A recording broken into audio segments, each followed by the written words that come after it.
साई के प्रथम दर्शन जिसने किए वो भाग्यवान व्यक्ति चांद भाई पटेल, उनको भी वो चिलिम पीते हुए नजर आए, बल्कि उन्होंने उनके साथ चिलिम पी। साई जिस बुट्टीवाड़े में समाधिस्थ हुए थे उस समाधि के पास भी उनकी रोज इस्तेमाल होने वाली चिलिम को रखा गया, यानी पूरे जीवन भर चिलिम उनके साथ ही थी। साई जिस मस्जिद में रहते थे वहाँ एक गोनी तंबाकू की भरी रहती थी तथा मस्जिद के कोने में 100 से 150 चिलिम का संग्रह था, जिसे बाबा के भक्तों ने उन्हें उपहार स्वरूप दिया था। फिर भी साई एक चिलिम का ही इस्तेमाल किया करते थे। सुबह होते ही साई के भक्त बागोजी शिंदे मस्जिद आते और चिलिम सुलगा के साई के हाथों में थमा देते। बाबा चिलिम की एक गश्त लगा के बागोजी के हाथ देते। इस तरह बारी बारी वो चिलिम पीते थे। ये तो हो सुबह की बात। बाबा जब शाम को सोने के लिए अपने भक्त समेत चावड़ी जाते थे तभी भी वह चिलिम का सेवन करते थे।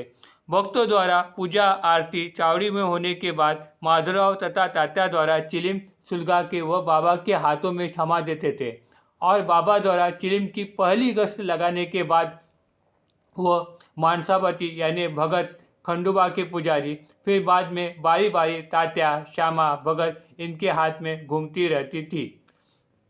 हेमांत पंत अपने साई चरित्र में चिलिम के अरुभाग्य का तथा बाबा के प्रति उनके सेवा संघ का वर्णन बड़े ही कल्पकता से करते हैं। वो कहते हैं, चिलिम एक बेजान चीज ही सही, लेकिन उसके भाग्य का क्या करना। बाबा के सेवा का लाभ जो उसे प्राप्त हुआ वो हम जैसे लोगों के भाग्य में कहाँ। वो कहते हैं, लेकिन शिला यानी बेजान पत्थर को ईश्वर तत्व ऐसे ही थोड़ी प्राप्त होता है। चिलिम को भी अन्य को घाव सह के भट्टी में जल के बाद में ही बाबा के कस वर्ष का भाग्य उसे प्राप्त होता है। सैदव अग्नि में जलने के बाद ही बाबा के मुख चुंबन का लाभ उसे प्राप्त होता है। यहाँ यह सवाल पैदा होता है कि बाबा स्वयं ईश्वर स्वरूप थे, फिर उन्हें चिलिम जैसे नशीली चीज़ों का सेवन करने की क्या जरूरत। बाबा एक नागपंथीय साधु और बैरागी थे। नागपंथीय साधुओं में अक्सर चिलिम सेवन का रिवाज है।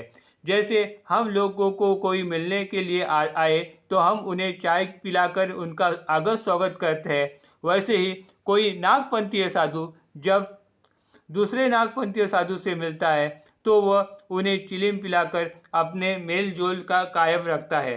बाबा के पास अष्टमहासिद्धि प्राप्त थी। वो धोती पोती खंड विखंड योग जानते थे।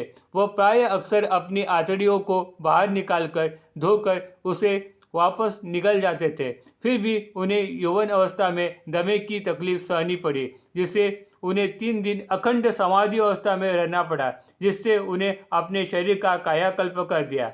बाबा तो एक सिद्ध कोटि के युग पुरुष थे। एक बार मुंबई में रहने वाले धुरंधर बंधु साई से मिलने शिरडी आए। तब बाबा चिलिम पी रहे थे। साई ने उन्हें चिलिम पीने के लिए कहा। उन्हें इसकी आदत नहीं थी, फिर भी वह बाबा को मना न कर सके। आश्चर्य की बात तो यह है कि उन्हें दमे की तकलीफ थी। चिलिम की एक गश्त लगाने के बाद उनकी वह तकलीफ दूर हो गई। उनकी बीमारी चिलिम पीने से नहीं बल्कि बाबा के कृपा आशीर्वाद से ठीक हो गई। बाबा के प्रति श्रद्धा भाव काम में आ गया। इस बात को हमें जानना चाहिए। पतंजलि योग सूत्र ग्रंथ के लेखक महर्षि पतंजलि ने योग समाधि प्राप्ति के लिए, यानी जिससे समाधि प्राप्त हो सके उसके लिए ध्यान, मंत्र जप तथा औषधि वनस्पतियों का सेवन करने से समाधि प्राप्त हो सकती है, ये कहा गया है। लेकिन आज ऐसी वनस्पतियों का ज्ञान संभव नहीं। गांजा, चरस, भांग जैसे नशीली चीज़ों का सेवन करने से उसकी लत लग सकती है।